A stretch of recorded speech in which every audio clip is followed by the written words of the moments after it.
In the hushed hours before dawn, when the stars still shiver above the sands of Central Asia, the winds whisper of a vanished world carved in marble and born in fire. A realm where cities rose like jeweled mirages from the dust, and where the will of a single man echoed across deserts, mountains, and time itself. This is the tale of the Timurid Empire, neither fully Mongol nor Persian, but something molten between the two. It was an empire not just of conquest, but of architecture, astronomy, and language. A land where blood was spilled on mosaic tiles, and mathematics was whispered beneath domes of turquoise and gold. At the heart of it stood a man with a limp but an unshakable will, Timur, whom the West would later call Tamerlane. Born amid the tribal chaos of 14th century Transoxiana, he rose not from nobility, but from a storm. From the crossroads of Silk Road kingdoms, fractured loyalties, and shifting sands, he gathered men like iron filings drawn to a blade. Timur's empire was not built in years, but in a torrent. Samarkand, his chosen capital, became his mirror, equal parts brutality and beauty.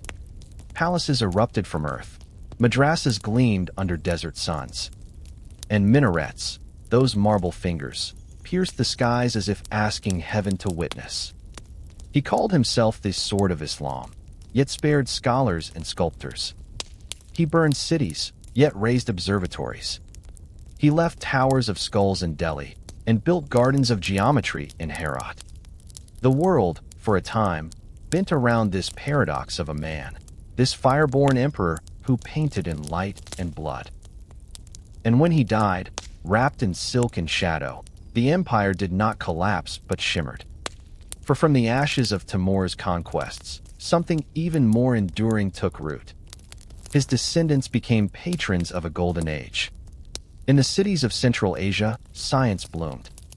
Ulugh Beg, Timur's grandson, charted the stars with a precision unmatched for centuries.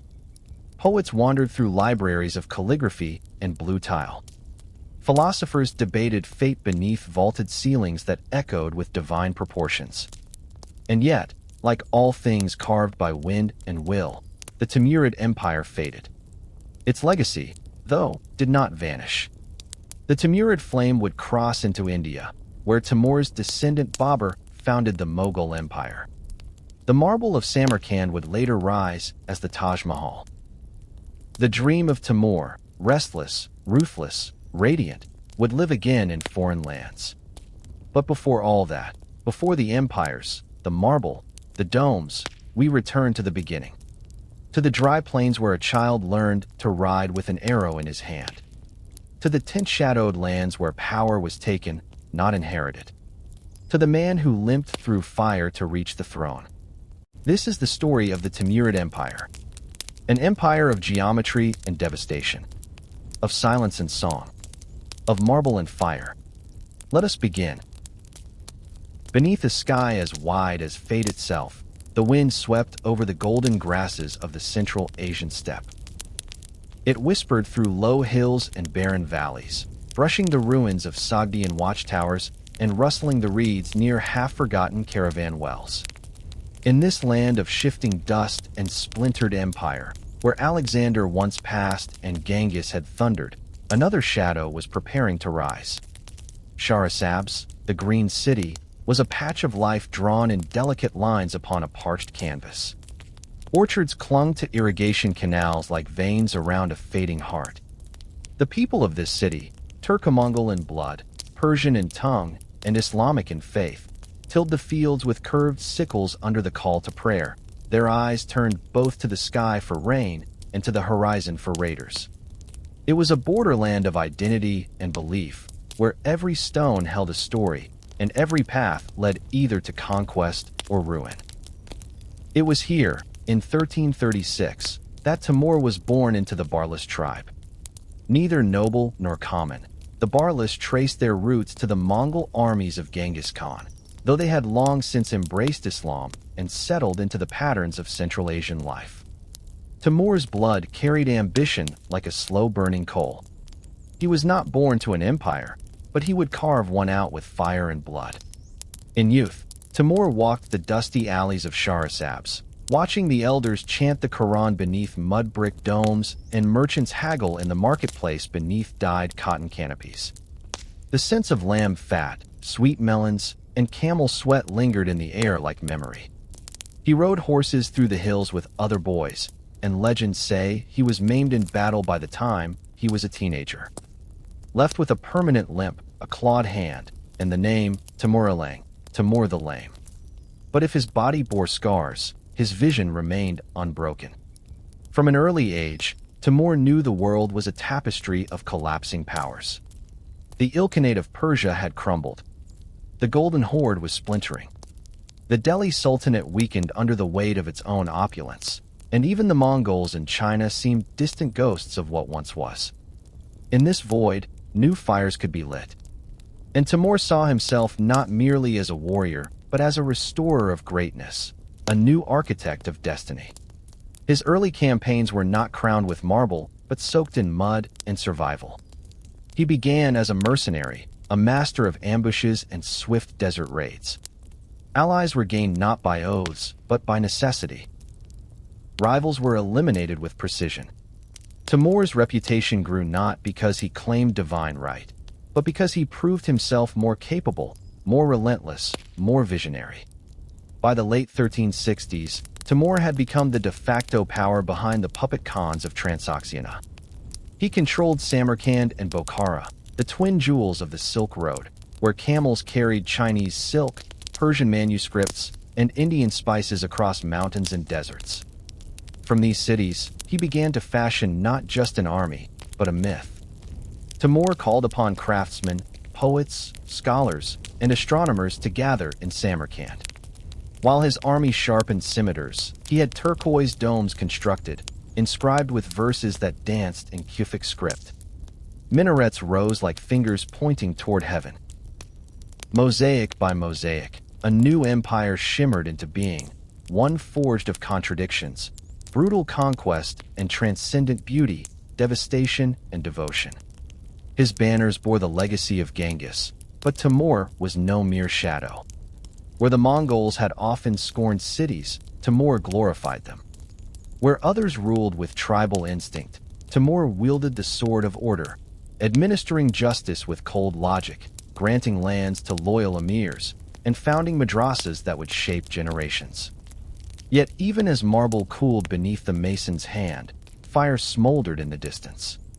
The desert winds carried rumors of a storm approaching from the steppe, led by a man who did not believe in borders. Timur's empire was still young, still soft, still mortal. But it breathed with ambition. It pulsed with hunger. And Timur himself, seated beneath the vault of stars in Samarkand's gardens, heard the silence between the winds and dreamed of Delhi, of Isfahan, of Damascus. In time, his dream would stretch further than any mapmaker dared ink. But first, he had to harden his borders. He had to silence rivals. He had to become more than a warlord. He had to become legend. What shapes an empire is not merely the conquests it achieves, but the stories it leaves behind. And so the boy from Shahrasabs began to etch his name not in the sand, but in fire. History watches quietly in these moments. The breath before thunder. The step before the gallop. The silence before the mosque and the battlefield share the same sky. In this stillness, a question lingers. What kind of man builds palaces of turquoise and fills them with blood? What kind of vision sees both paradise and ruin in the same glance? To understand the Timurid Empire is to walk this paradox. It is to hear poetry echo in the same breath as cannon fire. It is to watch sunlight fall upon minarets built with the hands of captives. And so we begin, not with the empire as it would become, but with the trembling earth before its rise. With a young man in a green city, scarred and hungry, whose dreams would scorch the world, and yet leave behind stars of tile and script. In the next chapter, we will step into Samarkand, the city Timur adorned with celestial geometry and rivers of tribute.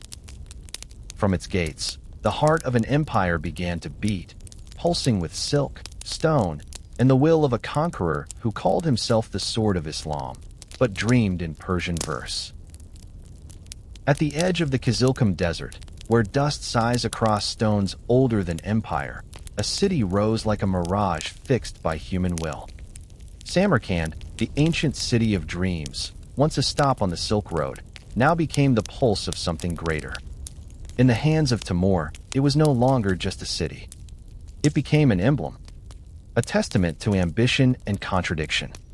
The sun over Samarkand shimmered gold upon domes tiled in lapis lazuli, their blues deep enough to swallow sorrow and hope alike. Minarets stretched skyward like prayers in brick, their bases inscribed with flowing Kufic calligraphy, as though the word itself held up the sky. Streets twisted between madrasas and caravanserais, where camels knelt under bundles of cinnamon, jade, and scrolls of philosophy. Here, in the city Timur crowned his capital, empire became art. And art became conquest of a different kind. Samarkand was ancient long before Timur arrived. Alexander the Great had paused here.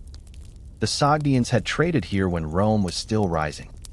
But under Timur, Samarkand was not only rebuilt, it was reimagined. It became a city where the divine geometry of Islam met the ruthless logic of empire. Timur ordered masons, artists, engineers, and scholars from every conquered city to come here, not as slaves, but as instruments of vision. From Delhi, he brought stonecutters and ivory carvers. From Isfahan, tile workers and mathematicians. From Anatolia and Aleppo, architects and astronomers. The conquered did not only serve the sword, they built the dream. He gave them a task not merely to erect buildings, but to erect eternity. Rising from this dream was the Bibi Khanim Mosque, a structure so vast that its builders feared it would collapse under its own grandeur. They used baked brick, ceramic tile, and marble transported on the backs of elephants. The main dome, a giant sky-colored crown, floated above the courtyard like the lid of heaven itself. When sunlight struck its surface, it glowed, not like gold, but like memory. This mosque, named after Timur's chief consort, was not merely a gesture of love. It was political, celestial, prophetic. Its scale proclaimed that Timur's empire was blessed by the divine, guided by faith, and ruled with both fire and wisdom. Elsewhere, the Registan, that legendary square, began to take form. Though its full glory would come later, the seeds were laid here. A plaza surrounded by madrasas and libraries, where scholars debated astronomy beneath Makarna's ceilings and young men recited hadith beside maps of the known world. It was a square not for executions, but for enlightenment. In Samarkand, knowledge was revered alongside power. Timur himself could not read or write, yet he surrounded himself with those who could chart the stars, transcribe history, and quote the Quran in 10 dialects. He kept court with theologians, poets, scientists, and mystics. He elevated Persian as the language of literature and administration, patronizing writers who would describe his deeds in silk-spun verse. What he could not pen, he engraved in stone. And behind it all, beyond the turquoise domes and marble halls, the Shahrizinda loomed in silence. The living city, a necropolis for Timur's family, commanders, and scholars. Here, mausoleums shimmered in intricate tile, whispering prayers through time. Each grave was a poem of devotion. Each tomb a verse in the empire's silent scripture. Even in death, the city breathed. Life in Samarkand flowed like a slow, deliberate river. Merchants spread their wares beneath woven tents. Children learned Arabic letters etched in sand before they were written in ink. Women embroidered silk with verses of light. The call to prayer rose 5 times a day, not as command, but as invitation, to reflect, to breathe, to remember. Irrigation channels lined with carved stone brought water from the mountains. In the courtyards, apricot trees bloomed pink in spring, and snow leopards once stalked the outer ridges. In the evenings, oil lamps flickered behind colored glass, and oud music drifted into the jasmine-scented air. This was the world Timur imagined, where might was softened by beauty, where poetry stood beside sword, where God's name was spoken in the same breath as empire. And yet, always, beneath the marble was blood. These walls were built by hands taken from fallen cities. Behind every minaret stood a ruin elsewhere. The splendor was real, but so was the silence of those whose homes became quarries. Here lies the paradox of Samarkand under Timur. It is a city built on contradiction. It is paradise and prison, shrine and scar. But perhaps all great civilizations carry this weight. Perhaps no golden age is without its shadow. And maybe the soul of a people is forged not just by what they build, but by what they remember. In Samarkand, memory was carved in every stone. As Timur sat beneath the silver branches of mulberry trees, listening to the sound of fountains, he gazed upon a city that had become more than capital. It had become mirror. A reflection of his might, his vision, his contradictions. And from this mirror, the light of conquest would once again ignite. For Timur was not finished. Samarkand was the heart, but empires need limbs. The roads from this city stretched like arteries toward Baghdad, Shiraz, Tabriz, and Delhi. The fires of expansion had not dimmed. In the next chapter, we will follow Timur into Persia, into the lands of poets and prophets, of gardens and blood. There, amidst palaces and ruins, Timur would test not just his sword, but the endurance of his dream. Persia, land of nightingales and nargileh, of emerald gardens hemmed by desert flame. A realm where poetry was currency and water was sacred. Where cities bloomed in defiance of the sand, their tiled domes cupping the blue like fingers catching light. It was into this delicate inheritance that Timur came, not as guest nor pilgrim, but as fire made flesh. By the 1380s, Persia was fractured. The Ilkhanate, once the Mongol scion that ruled these lands, had long crumbled. Local dynasties rose and fell like dunes shifting in the night wind: Jalayirids in Baghdad, Muzaffarids in Isfahan, Sarbadars in Khorasan. Each one draped in the tattered silk of past glories. Timur saw opportunity in this disarray. To him, Persia was not simply territory, it was the poetic soul of Islamic civilization. A land whose aesthetic he admired, whose scholars he revered, and whose autonomy he could not abide. He entered through Khorasan, the northeastern gateway, a land of fortresses and domes, of ancient libraries and spice bazaars. Nishapur fell to him first, then Herat, jewels of learning and light, offered with trembling hands. From here, his gaze turned west, across mountain and steppe, toward the shining garden of Isfahan. Isfahan, half the world, as the Persians said. A city of bridges over sapphire rivers, of pavilions shaded by cypress trees, where artists painted roses in miniature and philosophers debated beneath the stars. The Muzaffarid dynasty ruled here, proud yet dwindling. They resisted Timur, and for that, he came with steel. The siege was swift and cold. Timur offered terms. They refused. The walls were breached. What followed was not a battle, it was a lesson. The streets of Isfahan ran red. In one day, it is said, Timur ordered the death of tens of thousands. To count them, towers were built, not of stone, but of skulls. The garden city became a grave. And yet, as if cruelty were only a shadow of beauty, he spared the architects. He preserved the artisans. He transplanted poets as one might transplant lilies, from ruin to rebirth. This duality was Timur's mark. A destroyer who curated beauty. A killer who quoted Hafiz. In Isfahan, this paradox hardened into policy. Submission brought preservation. Resistance summoned the flame. And so he moved from city to city, Yazd, Shiraz, Sultania. In each, he tore down the walls of pride and rebuilt them in his own image. Sultania, the former capital of the Ilkhanate, was spared destruction, its great turquoise dome admired rather than erased. Shiraz, the city of Sadi and Hafiz, bowed without battle, and for this, its gardens were left to bloom. Timur treated cities like manuscripts, some he preserved, others he burned. And still, amidst this violence, there bloomed a cultural renaissance. As cities fell, their intellects were gathered.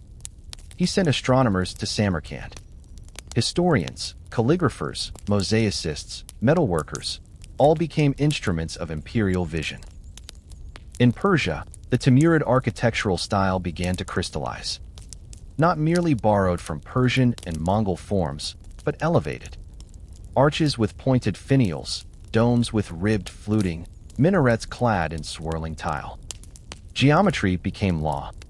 Color became creed. These forms, birthed from war, would later define Timurid majesty. But war was never far. As Timur marched through Persia, he left governors in his wake, emirs loyal only to him, bound by tribute and terror. He installed order, yes, but not peace. The land grew quiet not from harmony, but from exhaustion. And what of the people? The shepherds who watched the smoke rise behind hills? The weavers who knotted rugs with trembling hands? The scribes who dipped their pens in ink while their cities bled? They endured, as peoples always have. The Persian soul is resilient. It survived Mongols, and it survived Timur. In gardens reborn and verses rewritten, the spirit of the land continued to hum beneath the wounds. There is a Persian proverb, "He who plants a tree plants hope." In the ashes of Isfahan, trees would rise again. And Timur? He did not stay. His gaze, ever forward, now turned to the west, where the fractured remains of the Golden Horde beckoned. There, beyond the Caspian winds, another theater of ambition awaited. But Persia had changed him. It had given his empire elegance, voice, and form. It would become the philosophical core of his court, the poetic rhythm beneath his rule. To conquer a land is to take its body, but to absorb its culture is to accept its soul. Timur, in his paradox, had done both. And so, as the marble of Samarkand rose ever higher, it bore not only Central Asian memory, but Persian breath. Mosaic by mosaic, the legacy of conquest was rewritten into beauty.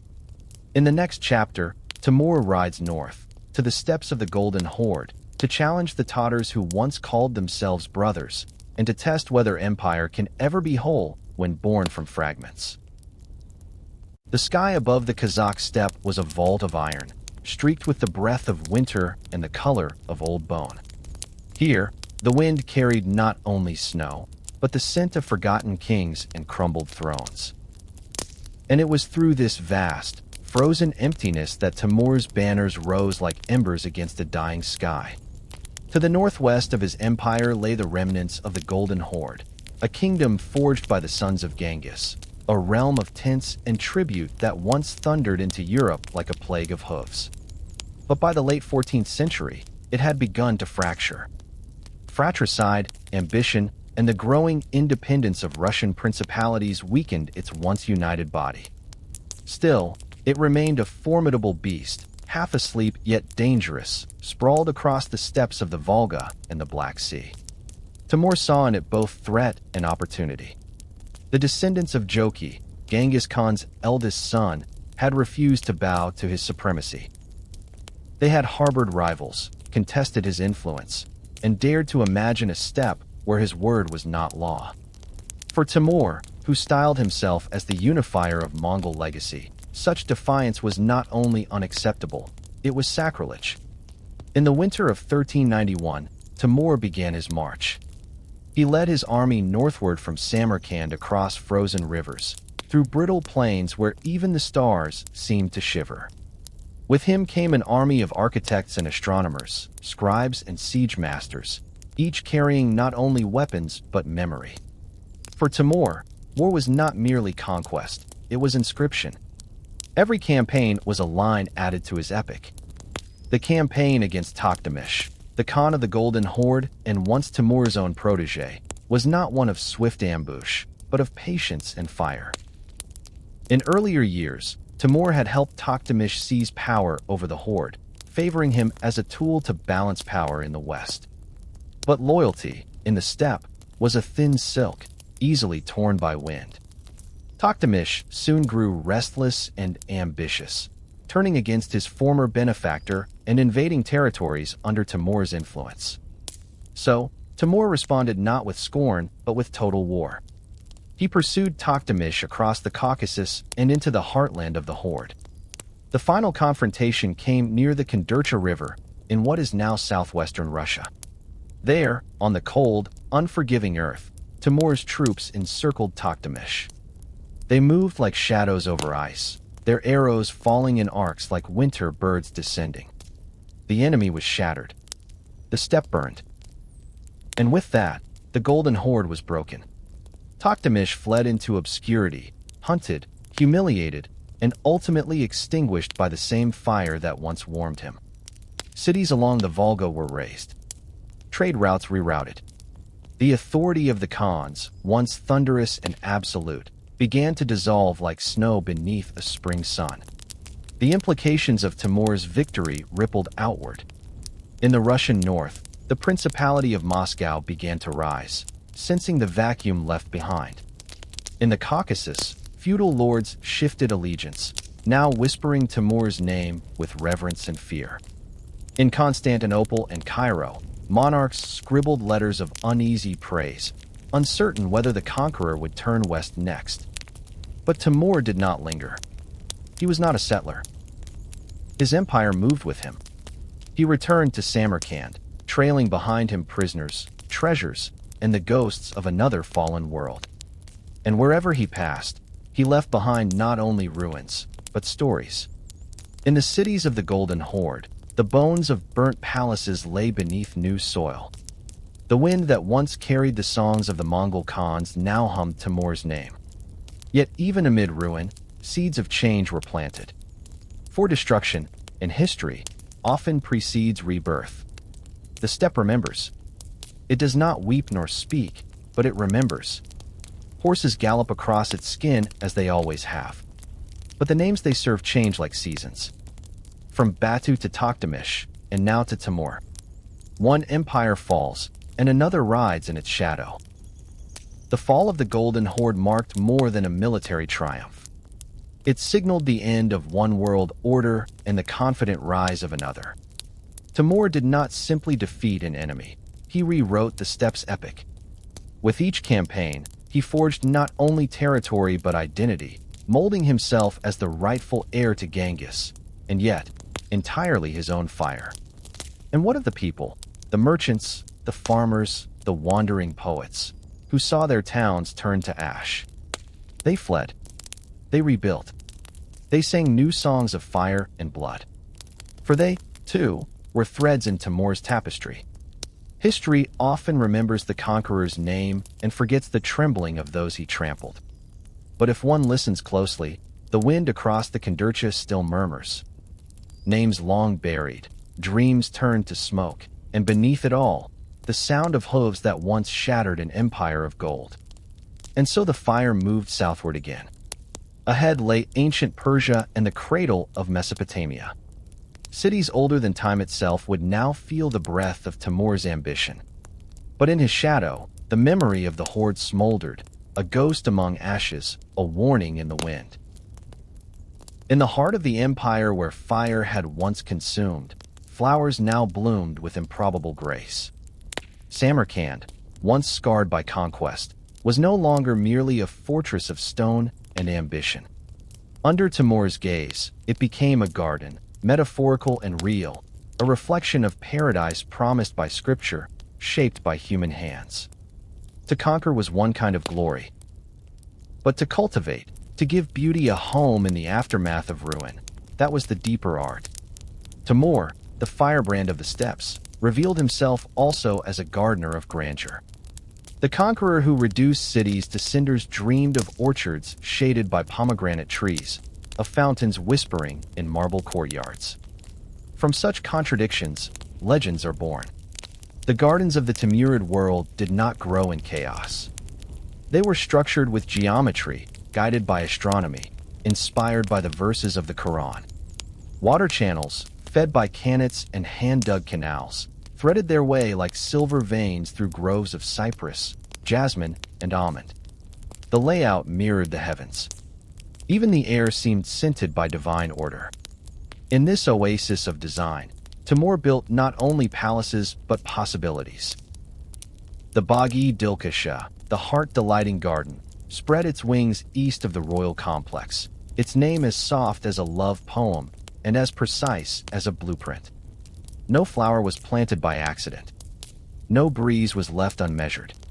Here, philosophers strolled beneath trellised vines.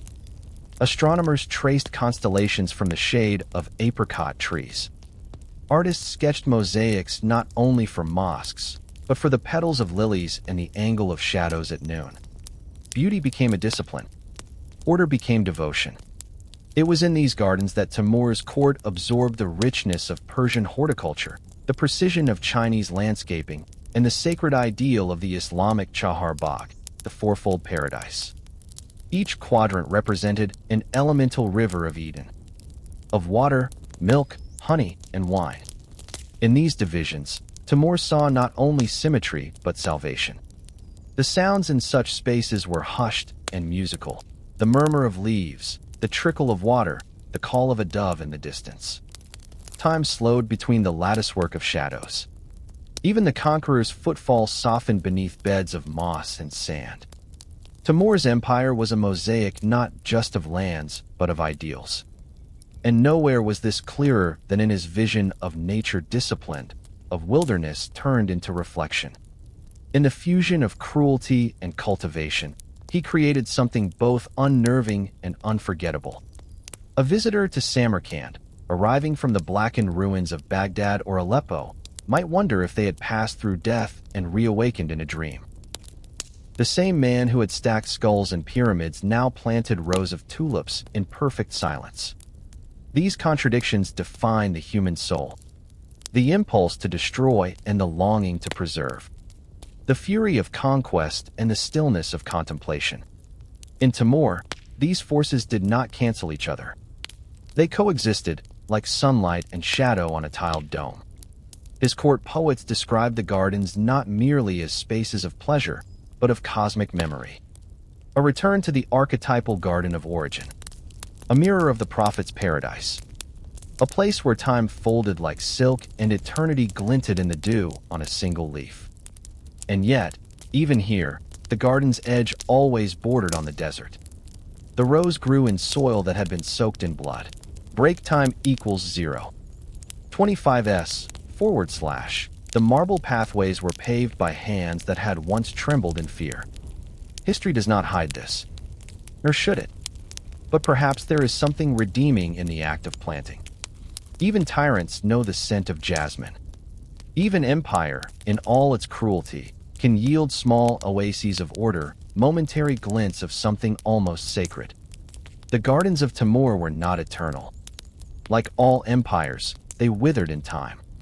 But their geometry lingers in Islamic architecture, in the courtyards of Mughal India, in the very idea that space can soothe, that beauty can discipline the heart. And so, in the silent dawns of Samarkand, where mist once curled over tiled fountains and light played gently on lemon trees, the echo of Timur's strange paradise endures. A whisper in the wind, a petal on the dust. As the empire marched ever forward, toward Damascus, toward Anatolia, toward the crossroads of the Christian and Islamic worlds, the memory of this garden would follow. The winds that swept across the Khyber Pass carried more than dust and echoes. They bore with them omens, whispers of a storm rising from the west, an empire clad in turquoise and fire, surging eastward like a tide of smoke and steel. In the winter of 1398, that storm had a name, Timur. Known in the west as Tamerlane, and in the east as Sahib Charan, the lord of the fortunate conjunction, he was no mere conqueror.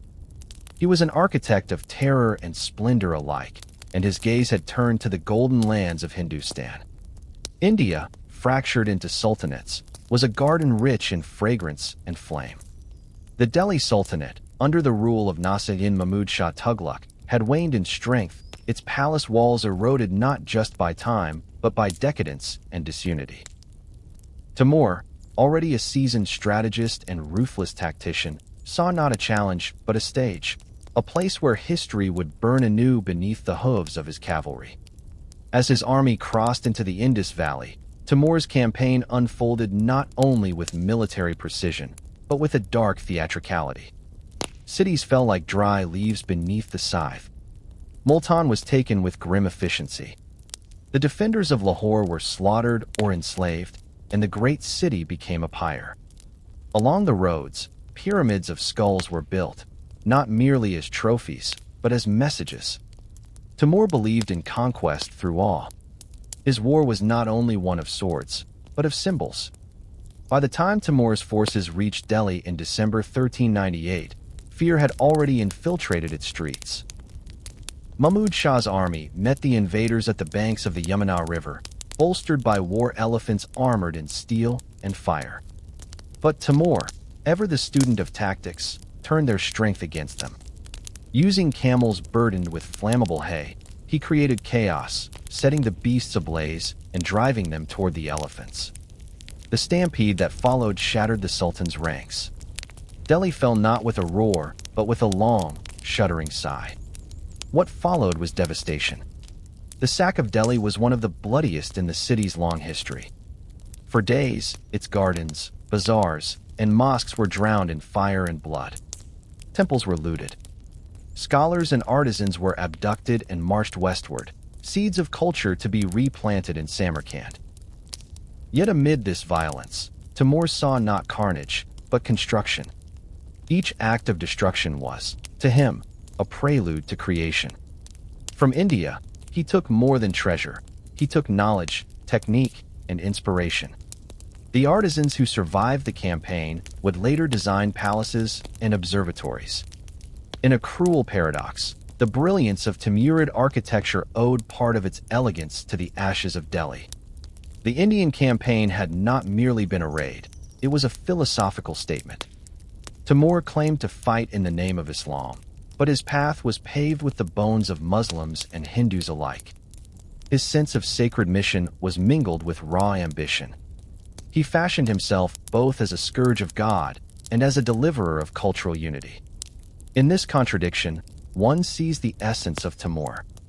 Both destroyer and builder, both tyrant and patron. He remained in Delhi only briefly. Having looted its wealth and humbled its court, he turned westward again, leaving behind a city hollowed and haunted. The once mighty Delhi Sultanate would limp forward, weakened beyond repair. Yet the memory of Timur would linger like smoke in the domes. His name, whispered in fear, became part of Indian legend. On the road back to Samarkand, his armies carried with them more than spoils. They bore tapestries of Mughal artistry, manuscripts rich in Sanskrit and Persian, and minds ignited by the colors of the subcontinent. These would soon fuse with the Timurid vision, a fusion that would shape the aesthetics of Central Asia for generations. Reflecting upon this campaign, one is struck not just by the scale of violence, but by the strange alchemy of culture that rose from it. The peacock throne was not taken, but its shadow fell across the empire Timur had forged. In India's mirrors, Timur saw his reflection, fierce, glittering, fractured. What does it mean when an empire expands not only through conquest, but through absorption? Can beauty born of suffering still be considered pure?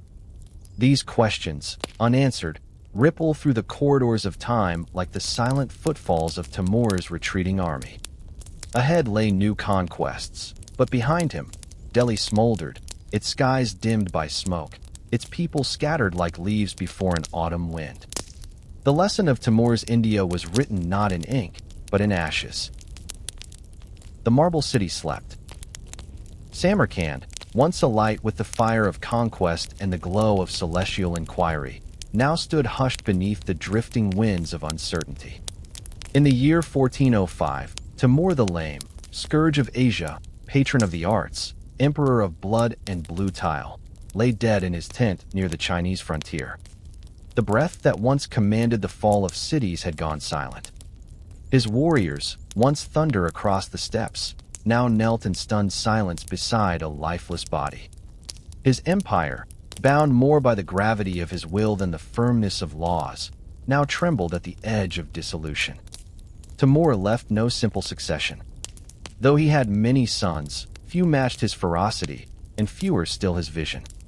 His appointed heir, Jahangir, had died before him. His favorite grandson, Muhammad Sultan, had also perished. In their absence, the crown passed not to the strongest, but to the nearest, Shah Rukh, Timur's younger son, a man more inclined toward books than blades. But blood, even royal blood, was never enough to hold the reins of empire. As Timur's body was transported back to Samarkand to rest in the jade shadows of the Griamir mausoleum, the fires of rivalry ignited.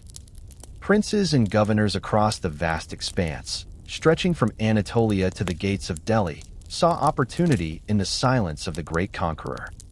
In Herat, Balkh, Shiraz, and Baghdad, Timurids turned upon each other like wolves born of the same lair. Brothers challenged brothers. Sons defied fathers. The empire, so quickly won by fire, began to dissolve in the cool ash of intrigue. Yet amid the chaos, one city refused to surrender its soul. Herat, under Shah Rukh's guidance, transformed from a provincial outpost into a sanctuary of peace and learning. Shah Rukh, though lacking his father's thirst for conquest, wielded a different kind of power: the pen, the law, the school. From 1409 onward, Herat became the de facto capital of the Timurid realm, where the legacy of empire was rewritten not with swords, but with ink and prayer. There, in the gardens of Herat, courts shimmered not with armor, but with manuscripts. The calligrapher's reed replaced the warrior's spear. Architects were summoned to raise new madrasas and mosques that rivaled those of Samarkand. Scholars and artists gathered in libraries instead of barracks. And within the marble walls, a new vision of Timur's legacy began to take form, a vision of refinement, of order, of light. Still, this flowering could not mask the widening fractures. Timur's empire was never truly a state, but a storm, a constellation of conquests fused by fear, ambition, and the iron charisma of one man. Without Timur to enforce unity, the provinces frayed. In the west, the Ottomans regrouped. In the east, the Ming dynasty fortified its borderlands. To the north, Turkic tribes began to stir with dreams of sovereignty. Even within Shah Rukh's rule, peace remained a balancing act. His own son, Ulu Beg, astronomer, scholar, ruler of Samarkand, often acted with fierce independence, more devoted to the stars than the throne. Though father and son maintained mutual respect, tensions simmered beneath their correspondence. The fabric of empire stretched thinner each year. Upon Shah Rukh's death in 1447, that fabric tore. Civil war erupted among his descendants, each laying claim to cities or titles in Timur's shattered dominion. Ulu Beg seized the throne of Samarkand but found little solace in rule. Betrayed by his own son and assassinated in 1449, his death marked the passing of the Timurid dream in its purest form, a dream of knowledge and power held in harmony. The decades that followed were a slow unraveling. Successive Timurid princes, though often cultured and artistically gifted, proved politically brittle. Provinces declared autonomy. Rivals crept in from every side: Uzbeks from the north, Safavids from the west, Mughals stirring in the east. The Timurid dynasty, once thunder in the mountains, became whispers in courtly chambers. Break time equals 0. 25s /. And yet, there was legacy. What Timur built in haste, others refined in patience. What began in blood was preserved in books. Herat became known not for conquest, but for poetry. Samarkand, though losing its edge as a capital, remained a jewel of architecture and memory. The Timurid heartland endured not through dominance, but through transmission. In a sense, the fall was gentle. Like a caravan returning from the desert, lighter in goods but richer in stories, the Timurids bequeathed their legacy not in crowns but in culture. Their miniatures would inform Persian painting for centuries. Their libraries would nourish Mughal courts. Their vision of a state where mosque, madrasa, and marketplace stood in geometric harmony became a blueprint for empires to come. And what of Timur? His bones still lie in Samarkand beneath a slab of jade, so dark it seems to drink light. His name remains carved not only in chronicles, but in the domes that curve toward heaven, the stars that Ulu Beg charted, and the silence of the steppes that still remember his hoofbeats. Empires rise like flame and fall like ash. But sometimes, from that ash, grows a flower, fragile, luminous, and eternal. Stopwatch equals 1. In the fading breath of empire, where once the hooves of Timur's conquests thundered across the earth, there came instead a stillness. It was not the silence of ruin, but a hush of reverence. A hush that settled over the city of Herat like a silk veil, delicate, golden, and trembling with memory. Herat, nestled between the folds of Persia and Central Asia, had long been a jewel in Timur's vision. But under the rule of his son Shah Rukh and most radiantly his daughter-in-law Gahar Shad, Herat became more than a city. It became a sanctuary for the soul of a waning empire. Gone were the armies, the fire-wheeled siege engines, the towers of skulls that Timur raised as warnings. In their place rose arches of honeyed brick, turquoise minarets, and gardens where calligraphy flowed as freely as water. In the madrasas and courts of Herat, knowledge blossomed with a quiet but defiant grace. The Timurid court became a sanctuary not of power, but of beauty. Calligraphers dipped their reed pens in ink as dark as midnight and inscribed verses from the Quran with a precision that bordered on the divine. Poets, clad in robes of dusk and saffron, recited ghazals beneath cypress trees as fountains murmured like forgotten dreams. The great royal library of Herat grew under the patronage of Baysankar, Timur's grandson, into a beacon of classical Persian literature. Histories, romances, scientific treatises, all were copied, illuminated, and cherished. In the miniature painting ateliers, artists worked in near silence, bent over parchment, layering pigments from lapis, cinnabar, and gold. They painted kings in jeweled turbans, lovers beneath moonlit pavilions, warriors astride cloud-leaping steeds. But most of all, they painted memory, fragments of a world that already seemed to shimmer with the unreality of legend. Herat's architectural wonders were no less sublime. The Masjid-i-Jami, restored by Gahar Shad, became a vast echo chamber of reverent devotion. Its fluted domes seemed to drink the sky. Its walls, inscribed with sacred texts in elegant Kufic and Thuluth scripts, radiated not only faith, but a sense of aesthetic order, geometry as prayer. Perhaps the most enduring of Herat's marvels was the mausoleum complex built by Gahar Shad herself.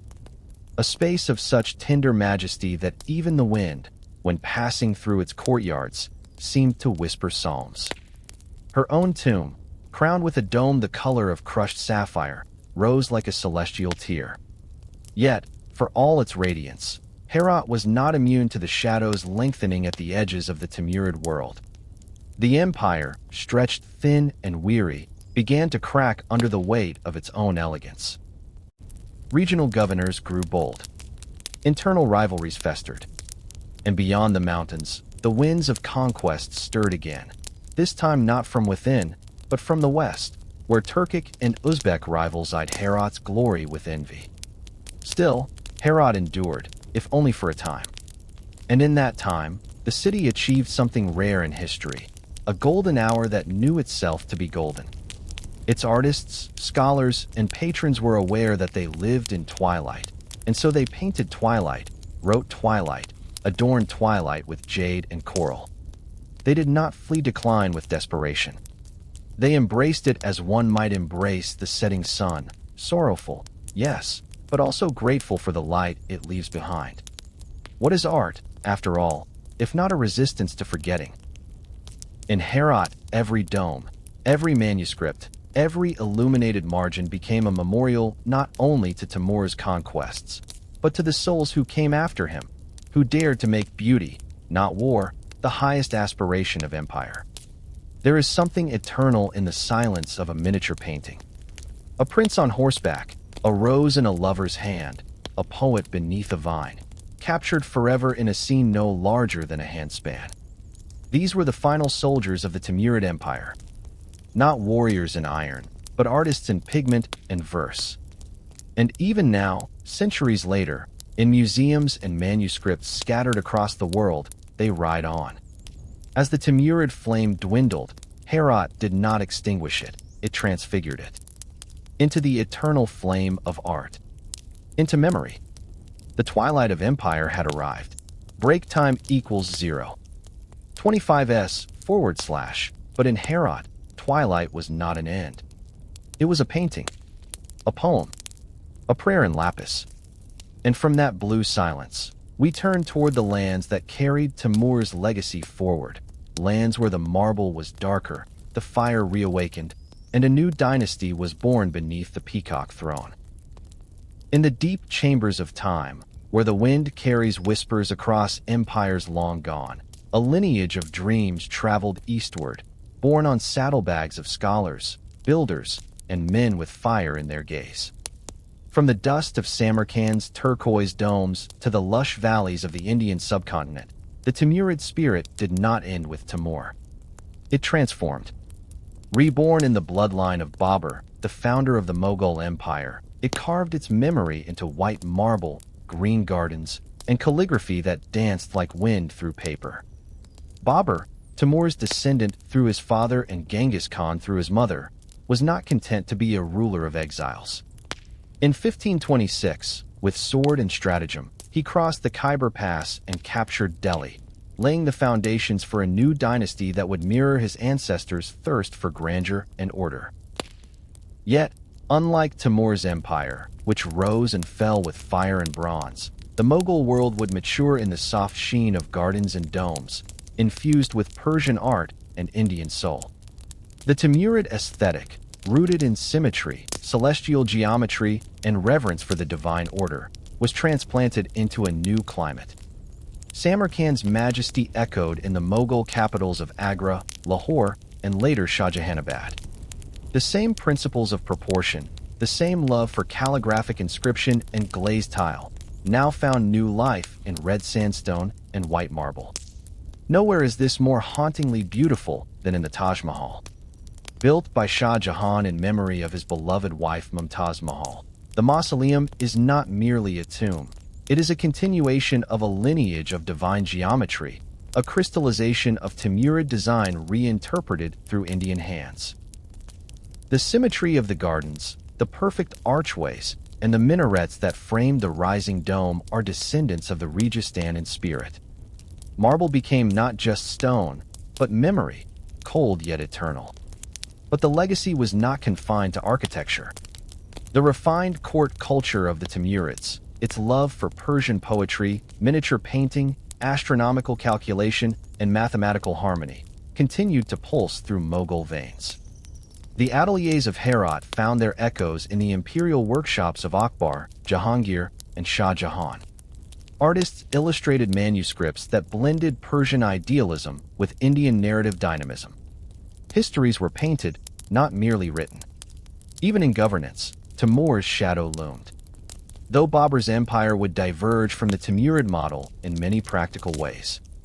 Drawing on Indian administrative traditions and accommodating a more religiously diverse population, the idea of the philosopher king, the warrior scholar, remained intact.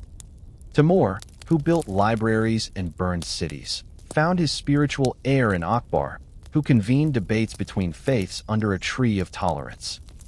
The Timurid fascination with the heavens also endured. Ulu Beg's observatory inspired Mughal interest in the cosmos. Jai Singh, though born later under a different order, revived the observatory tradition with the Jantar Mantar in Jaipur, a testament to the enduring enchantment with the stars first kindled in Samarkand. In language and court ceremony, Persian remained dominant. Poetry was still the highest art. Royal memoirs were written in prose that shimmered like silk under candlelight. Babur's Baburnama carried the introspective tone of Timur's imagined soliloquies, melancholy, yet determined, reflective, yet restless. But every echo eventually fades. As the Mughal Empire aged, the purity of the Timurid vision was diluted. Political intrigues, colonial interventions, and the changing tides of culture would erode the foundations laid in Central Asia. Still, beneath the domes of Delhi, in the petals of inlaid marble, and in the symmetry of garden paths leading to nowhere, Timur's dream lived on. It is strange how legacy migrates. From warrior on horseback to emperor in silks, from conqueror of steppes to cultivator of paradise gardens.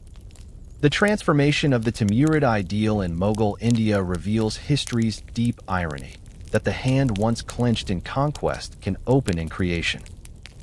We walk through Agra and hear Samarkand. We enter a Mughal tomb and see the soul of Herat. The past folds into itself like a manuscript closing shut, its golden script still luminous after centuries. As we prepare to close this epic, we must ask, what becomes of flame when it no longer burns? What remains of marble when the builders are dust? In the final chapter, we will stand at the edge of time and ask whether the empire of marble and fire truly ended, or whether it simply changed its shape in the wind. Stopwatch equals 1. In the dry breath of the Central Asian wind, there are still whispers that glide over the domes of Samarkand, as if the air itself remembers. Long after the last Timurid prince laid down his sword, and the last astronomer turned his eyes from the heavens, the stones continued to glow with twilight. The empire of Timur, once forged in fire and adorned with marble, began to dissolve not with a final cry of war, but with a slow sigh, fading into the dust from which it rose. The 16th century did not announce the fall of the Timurids with catastrophe. There was no single battle that ended their dominion. Rather, the empire unraveled like a silk tapestry weathered by time. Internal divisions, the absence of a figure like Timur to unite the noble houses, and the rising strength of surrounding powers, especially the Safavids and the Uzbeks, began to chip away at the legacy. In Herat, once a capital of brilliance and grace, libraries fell into neglect. Gardens turned wild. The poetic muses fled to other courts. By the early 1500s, the city of Samarkand itself, once Timur's jewel, had lost its luster. Break time equals 0. 25s, / the Uzbeks, under Muhammad Shaybani, captured Samarkand and Herat, extinguishing the last flames of Timurid rule in their homeland. The descendants of Timur scattered like sparks across the steppes and into distant realms. One, however, would carry the ember forward. Babur, Timur's great-great-grandson, exiled from the cities of his ancestors, looked southward. He had tasted defeat, loss, and uncertainty. But within his blood ran the memory of Genghis Khan and the vision of Timur. With a small army and an unyielding will, Babur crossed the Hindu Kush and conquered Delhi. In 1526, he founded the Mughal Empire in India, carving a new path for Timurid ideals in a distant land. Through Babur and his descendants, Akbar, Shah Jahan, and Aurangzeb, the legacy of the Timurids was not merely revived. It was reborn in new splendor. The gardens of Mughal India echoed the orchards of Samarkand. The shimmering Taj Mahal carried the spirit of Guri-Amir. The miniature paintings of Herat found new life in the ateliers of Agra and Lahore. But what of the homeland? What remained in the cities where Timur once walked, beneath turquoise domes and under the canopy of desert stars? For centuries, these places drifted into sleep. Time was not kind to Samarkand or Herat. Earthquakes shattered minarets. Invasions repurposed madrasas into fortresses. Mosques that once echoed with verses of light and geometry became hollow shells. And yet, stone remembers. The blue tiles clung to their facades, stubborn in their beauty. Break time equals 0. 25s, / the patterns of the Timurids, those endless spirals and cosmic motifs, refused to fade. Modern travelers to Uzbekistan, standing before the Registan, often fall silent, not in confusion, but in awe. Here, time folds in on itself. A 21st century gaze meets a 15th century vision. Marble and fire, again reunited. In reflecting on the Timurid Empire, we do not only consider its wars or its buildings. We consider the tension of ambition and beauty, the the paradox of a conqueror who fostered science, a warrior who worshipped art. Timur, for all his cruelty, dreamed in mosaics. He built cities not only for power but for eternity. His descendants, though caught in tides of shifting loyalty, carried those dreams forward in ink and marble. There is a strange echo between stars and empires. Both rise in fire, shimmer with brief brilliance, and fall to silence. But unlike stars, some empires leave behind more than light. The Timurids left libraries, observatories, gardens, and domes like frozen prayers. They left geometry etched into the earth. And so the story ends, not in conquest or collapse, but in continuity. From the ashes of Samarkand rose Delhi. From broken observatories came new eyes to the sky. From bloodied battlefields, verses bloomed. It is in this contradiction that the soul of the Timurid Empire resides, forever flickering, never fully extinguished. Beneath the dust, beneath the silence, beneath centuries of conquest and forgetting, the flame still lingers. Not in swords, but in stone. Not in tyranny, but in turquoise. Not in names, but in patterns that repeat like the turning of stars.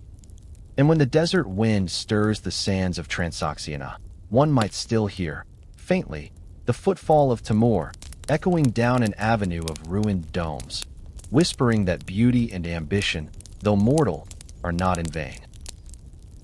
And so the story of the Timurid Empire draws to a close. An empire born of fire and crowned in marble, where the sword carved paths for the pen, and conquest built stages for poetry and stars. From the deserts of Transoxiana to the palaces of Herat and the observatories of Samarkand, their legacy endures, not as a shadow of destruction, but as a glimmer of transcendence. In every turquoise dome that reflects the sky, in every manuscript etched with gold, in every mathematical equation calculated beneath the heavens, Timur's dream lives on. Empires rise. Empires fall. But the longing to create something eternal from the clay of our impermanence, that, perhaps, is what makes us human. Stopwatch equals 0.25s. Thank you for walking this long road through history with us. May the winds of Samarkand whisper peace to your heart. And may the marble and fire of the Timurids light your path into the past and beyond. In the heart of the empire where fire had once consumed, flowers now bloomed with improbable grace. Samarkand, once scarred by conquest, was no longer merely a fortress of stone and ambition. Under Timur's gaze, it became a garden, metaphorical and real, a reflection of paradise promised by scripture, shaped by human hands. To conquer was one kind of glory, but to cultivate, to give beauty a home in the aftermath of ruin, that was the deeper art. Timur, the firebrand of the steppes, revealed himself also as a gardener of grandeur. The conqueror who reduced cities to cinders dreamed of orchards shaded by pomegranate trees, of fountains whispering in marble courtyards. From such contradictions, legends are born. The gardens of the Timurid world did not grow in chaos. They were structured with geometry, guided by astronomy, inspired by the verses of the Quran. Water channels, fed by canets and hand-dug canals, threaded their way like silver veins through groves of cypress, jasmine, and almond. The layout mirrored the heavens. Even the air seemed scented by divine order. In this oasis of design, Timur built not only palaces but possibilities. The Bagi Dilkasha, the heart-delighting garden, spread its wings east of the royal complex, its name as soft as a love poem and as precise as a blueprint. No flower was planted by accident. No breeze was left unmeasured. Here, philosophers strolled beneath trellised vines. Astronomers traced constellations from the shade of apricot trees. Artists sketched mosaics not only for mosques, but for the petals of lilies and the angle of shadows at noon. Beauty became a discipline. Order became devotion. It was in these gardens that Timur's court absorbed the richness of Persian horticulture, the precision of Chinese landscaping, and the sacred ideal of the Islamic Chahar Bagh, the fourfold paradise. Each quadrant represented an elemental river of Eden, of water, milk, honey, and wine. In these divisions, Timur saw not only symmetry but salvation. The sounds in such spaces were hushed and musical. The murmur of leaves, the trickle of water, the call of a dove in the distance. Time slowed between the latticework of shadows. Even the conqueror's footfall softened beneath beds of moss and sand. Timur's empire was a mosaic not just of lands, but of ideals. And nowhere was this clearer than in his vision of nature disciplined, of wilderness turned into reflection. In the fusion of cruelty and cultivation, he created something both unnerving and unforgettable. A visitor to Samarkand, arriving from the blackened ruins of Baghdad or Aleppo, might wonder if they had passed through death and reawakened in a dream. The same man who had stacked skulls and pyramids now planted rows of tulips in perfect silence. These contradictions define the human soul. The impulse to destroy and the longing to preserve. The fury of conquest and the stillness of contemplation. In Timur, these forces did not cancel each other. They coexisted, like sunlight and shadow on a tiled dome. His court poets described the gardens not merely as spaces of pleasure, but of cosmic memory. A return to the archetypal garden of origin. A mirror of the prophet's paradise. A place where time folded like silk and eternity glinted in the dew on a single leaf. And yet, even here, the garden's edge always bordered on the desert.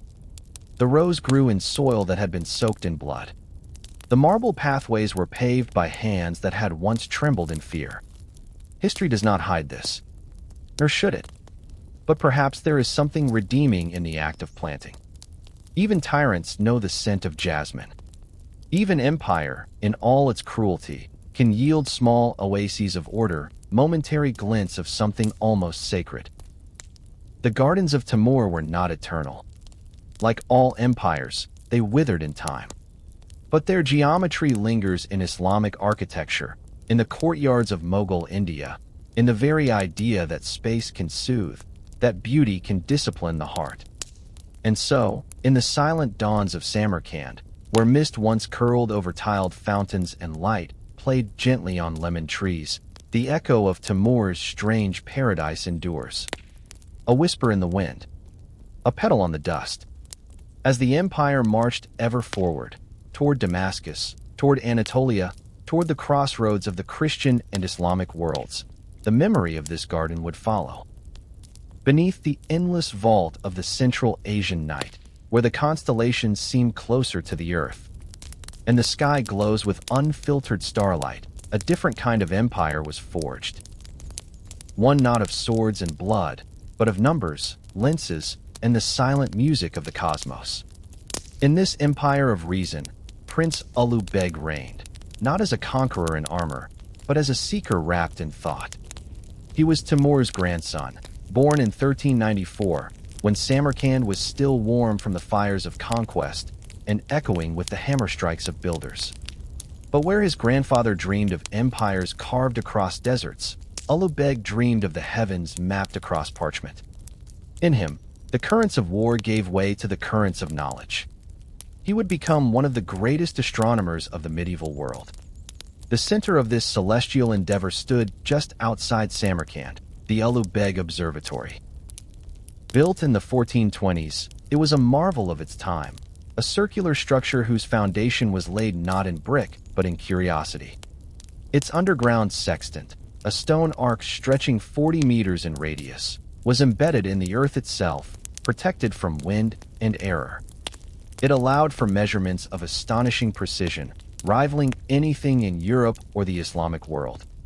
Here, Ulu Beg gathered minds like jewels. Scholars, mathematicians, and astrologers from as far as Shiraz and Baghdad came to Samarkand, drawn not by gold but by gravity, the intellectual kind. Together, they charted the stars, recorded the motions of planets, calculated eclipses, and compiled the most accurate astronomical tables of their age. The Zij-i-Sultani, as it was called, surpassed even Ptolemy in precision. By day, the madrasas hummed with the logic of Euclid and the wisdom of Aristotle. By night, scholars stood under the sky, tracing the arcs of Saturn and Mars with instruments of brass and ink. Time was no longer a matter of sun and prayer.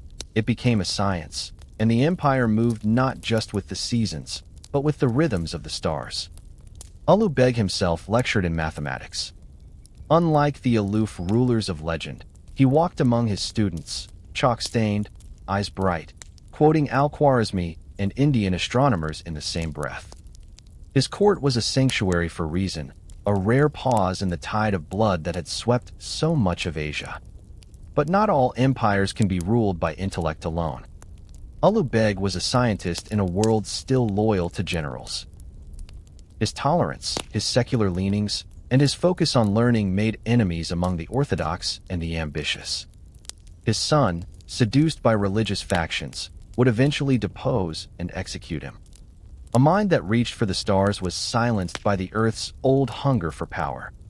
And yet, the observatory stood for years after, its shadow a testament to the power of questions. Even in ruin, the remnants of its great sextant whispered of nights filled with calculations, of astronomers brushing dust from marble lines to seek the breath of Jupiter. One can still imagine the hush that must have fallen over that great dome as Ulu Beg and his scholars gathered in anticipation of an eclipse, the trembling candlelight, the turning of pages heavy with numbers. They did not see gods in the sky, but orbits. They did not fear comets, but tracked them. It was a kind of faith in reason, in the legibility of the cosmos. Today, fragments of his observatory remain. The arc still lies in the earth like a buried song, and tourists walk its curve unaware of how it once held the secret angles of the moon.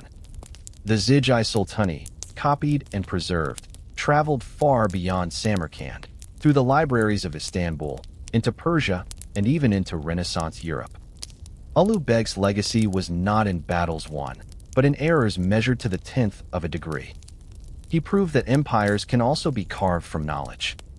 And though his bones lie in Gria Mir beside his grandfather Timur, their monuments could not be more different. One is the Dome of War, the other, the Dome of the Sky. We often remember kings for the ground they conquered. But here, in the star-cracked silence of medieval Samarkand, a king once conquered the heavens.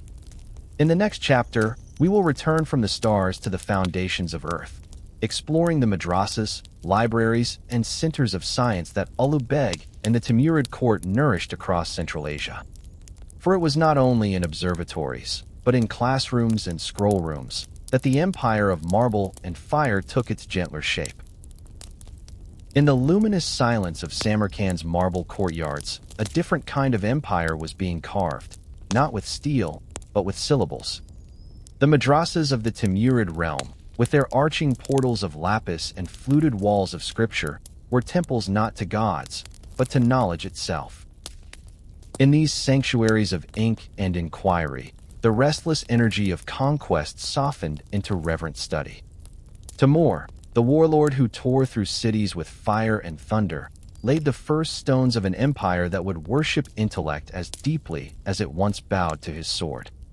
And it was his grandson, Ulu Beg, the Stargazer King, who would kindle this intellectual legacy into a radiant blaze. Under his reign, education became not merely an adornment of the court, but its very soul. The Ulu Beg Madrasa, completed in 1420 on the Registan Square, stood as a hymn to enlightenment. Its facade, etched with stars and verses, welcomed scholars from the far ends of the Islamic world. Within its shadowed Iwans, the minds of Bokhara, Herat, Nishapur, and beyond found refuge and purpose. There were no kings here, only students and teachers. Beneath the arched ceilings, geometry danced with astronomy, philosophy debated theology, and poets recited in the tongues of Persian, Arabic, and Chagatai. It was a place where the Quran met Euclid, where the movement of stars was traced with the same reverence as the arc of divine will. Ulu Beg, unlike his warrior ancestors, spent more time with scholars than soldiers. His court was a constellation of intellects, Qadizada al-Rumi, Ali Kushji, and Jumshid al-Kashi among them.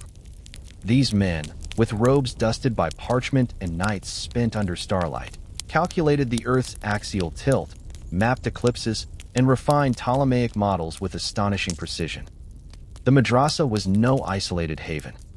It was the epicenter of a network of learning that stretched from the caravanserais of the Silk Road to the scriptoriums of Herat. Libraries bloomed beside mosques, their walls lined with manuscripts that shimmered with gold-leaf marginalia and inked dreams.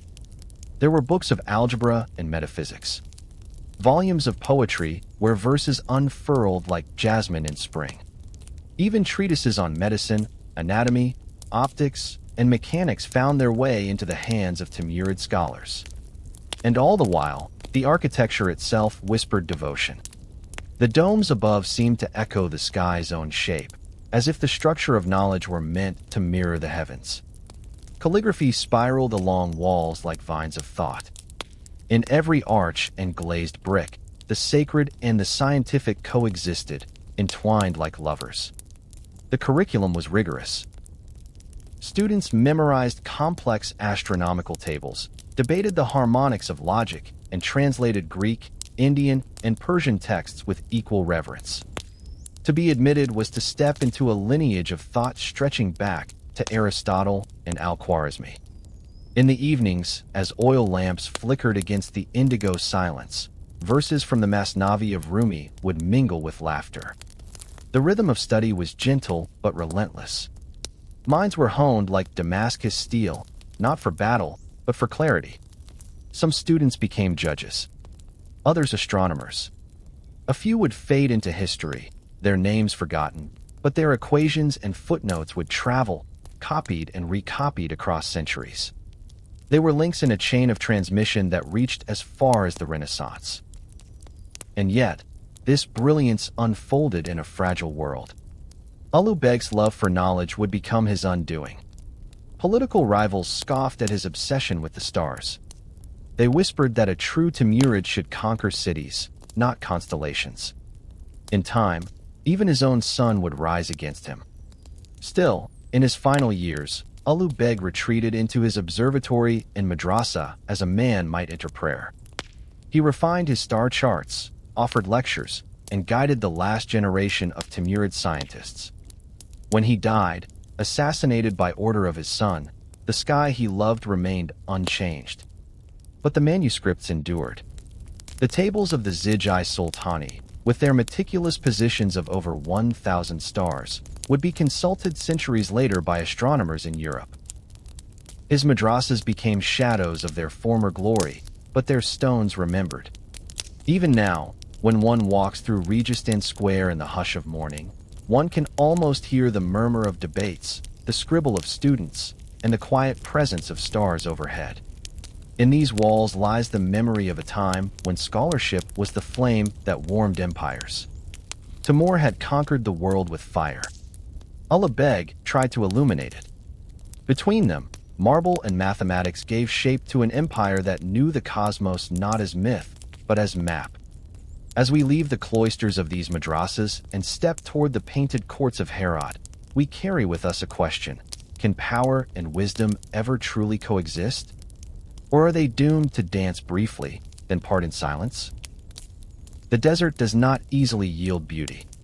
It is harsh, sun-scoured, and windswept, a realm of dust and thirst.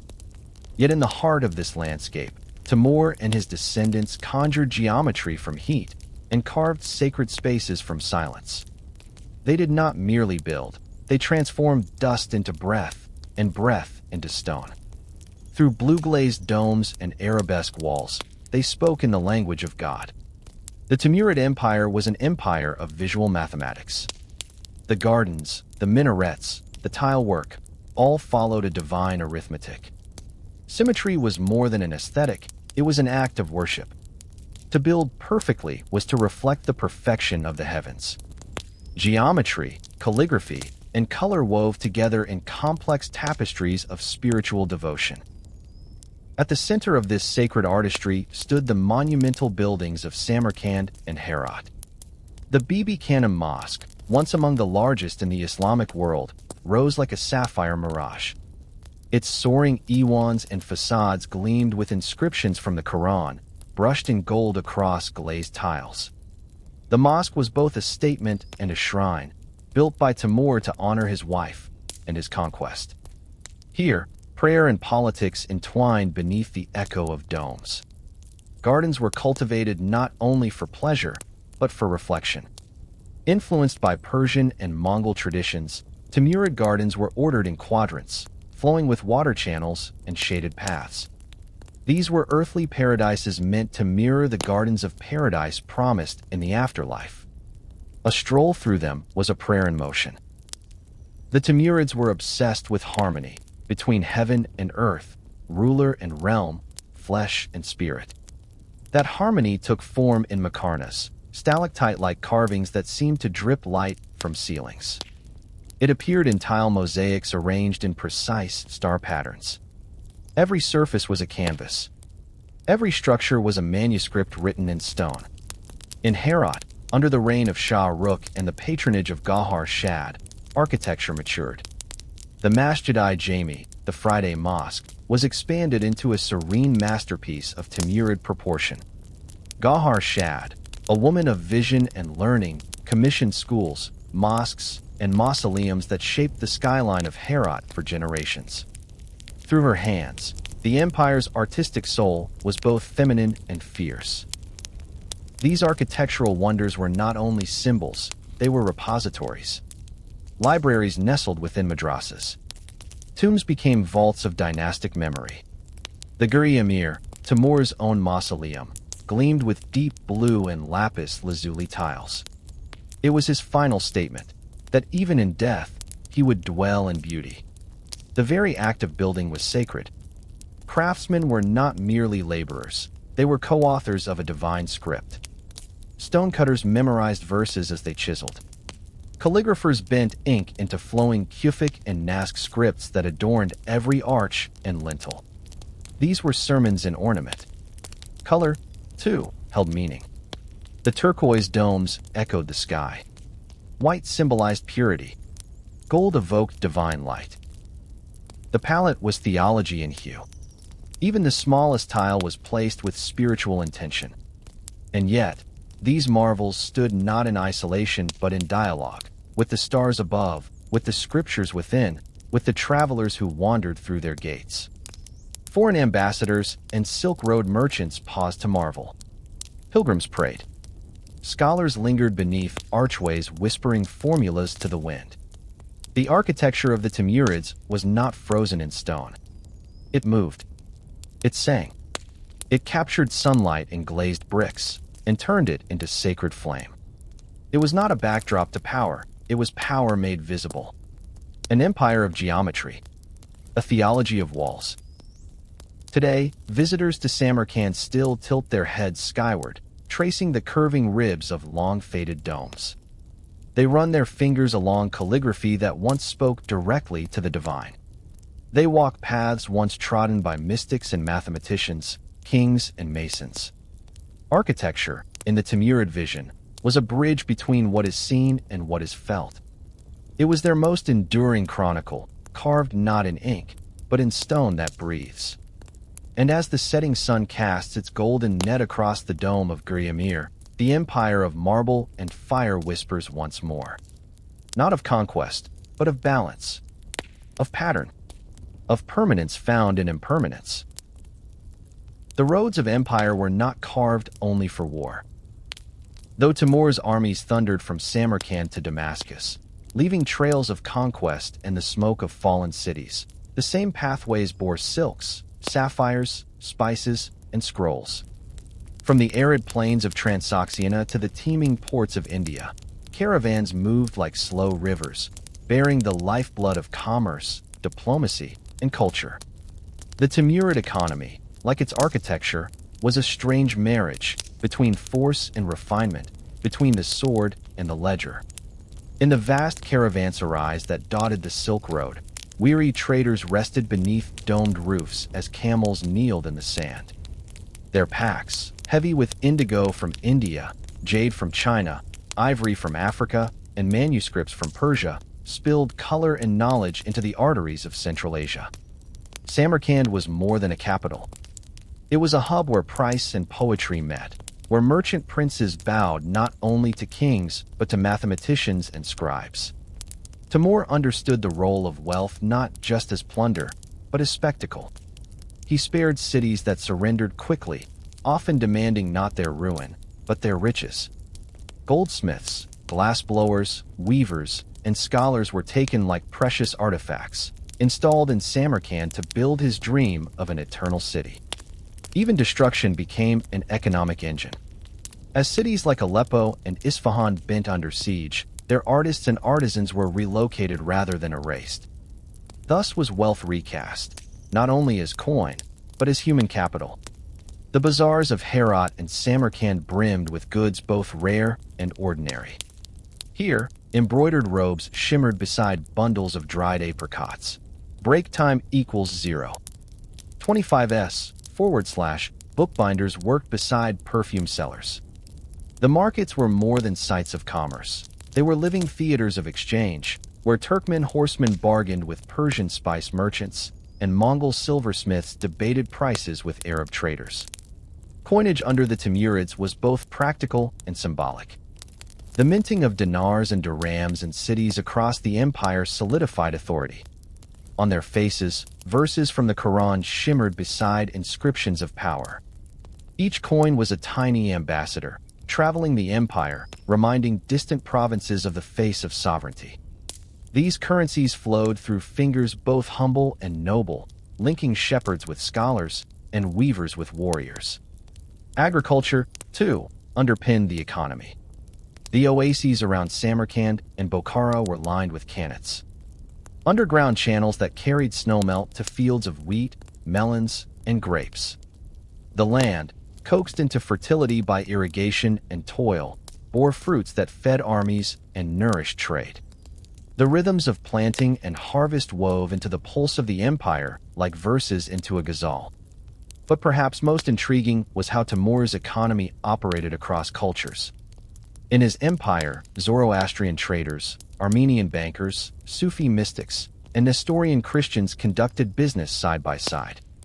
Tolerance, at least in the marketplace, became policy. Timur valued order, but not homogeneity. Commerce required bridges, not walls. The Timurid court imposed taxes with precision, tributes from subject territories, and duties on trade. Bureaucrats tallied inventories and ledgers gilded with calligraphy. But it was not all structured control. The black markets thrived in shadowed alleys.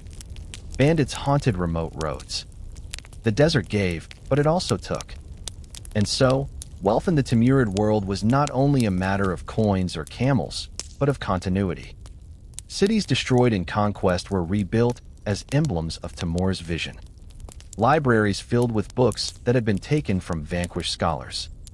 Workshops buzzed with techniques borrowed from far-flung lands. Each object in the marketplace whispered stories of violence and creation, of exile and flourishing. Timur's descendants expanded this commercial dream. Under Shah Rukh and Ulu Beg, trade routes were secured with garrisons, and madrasas were built beside caravanserais. Even the sciences benefited. Observatories were funded with the profits of commerce, and scholars received stipends supported by taxes on wool, saffron, and dye.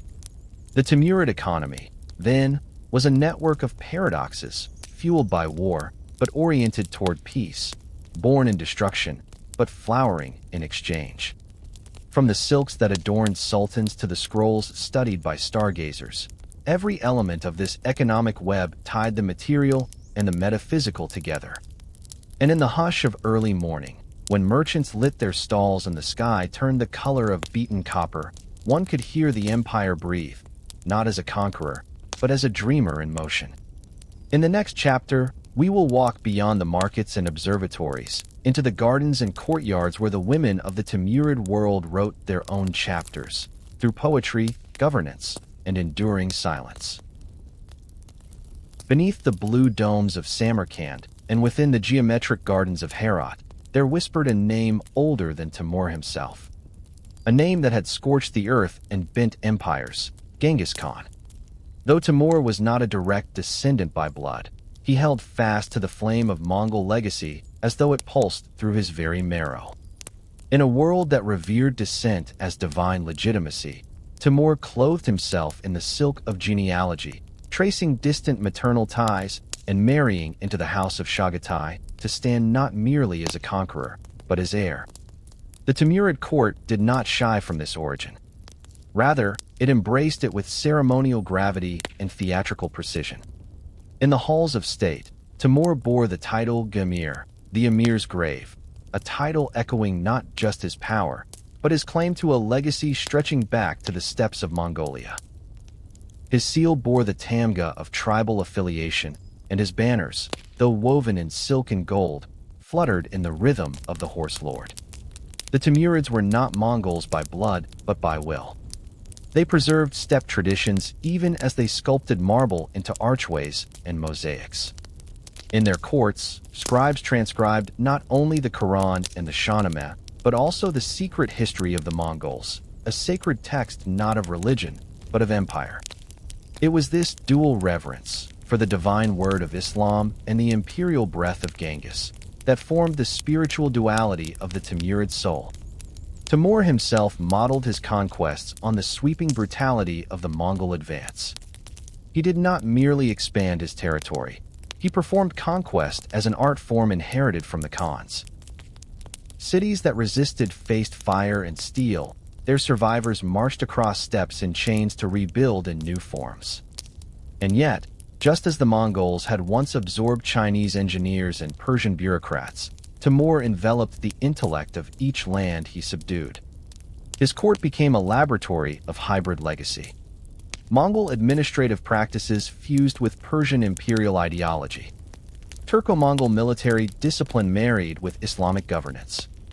The result was not imitation but innovation, an empire neither fully nomadic nor settled, neither entirely past nor future. In the training fields outside Samarkand, young noblemen still learned horseback archery, the legacy of the Tumen, the Mongol military unit. They read not only verse, but battlefield maps. Their bloodlines were braided with ambition and ancestry, and their education was steeped in the dichotomy of tent and throne. Even in aesthetics, the Mongol presence lingered. The Timurid fascination with scale, the colossal gates, towering minarets, and vast tiled domes, echoed the spatial language of the steppes, where the sky itself had been a ceiling. The empire Timur forged was thus as much an echo as an original voice, the resonance of hoofbeats in marble corridors. There is something haunting in how Timur idolized the past he could never fully claim. His admiration for Genghis Khan bordered on sacred obsession. He once ordered the remains of the great Khan's descendants exhumed and reburied in Samarkand, not as desecration, but as a symbolic homecoming. Ulugh Beg, Timur's grandson, inherited this reverence, though his gaze turned skyward. Even in his star charts, there echoed the order and dominion that Mongol law once imposed on Earth. For what is astronomy but the mapping of a heavenly empire? Historians have long debated the sincerity of Timur's Mongol claims. Was it mere political theater, or a genuine attempt to resurrect an identity that had faded with the grasslands? Yet the truth lies not in the bloodline, but in the performance. Timur did not need Genghis Khan's blood to wield his thunder. He needed only the myth, and he knew how to wield myth like a scimitar. The legacy of Mongol culture did not die with the Khans, it transformed. In Timur's empire, it grew gardens, carved arches, funded libraries, and scripted the stars.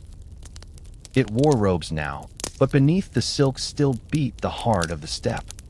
Today, in the ruins of Timur's palaces, scholars still find Mongol script etched beside Quranic calligraphy. In this juxtaposition lies the empire's essence, the sacred and the savage, the desert and the dome, the thunder of hooves beneath a scholar's lamp.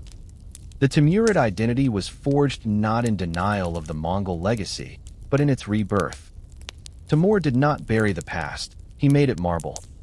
And in that cold, veined stone, the fire of the steppes still burns.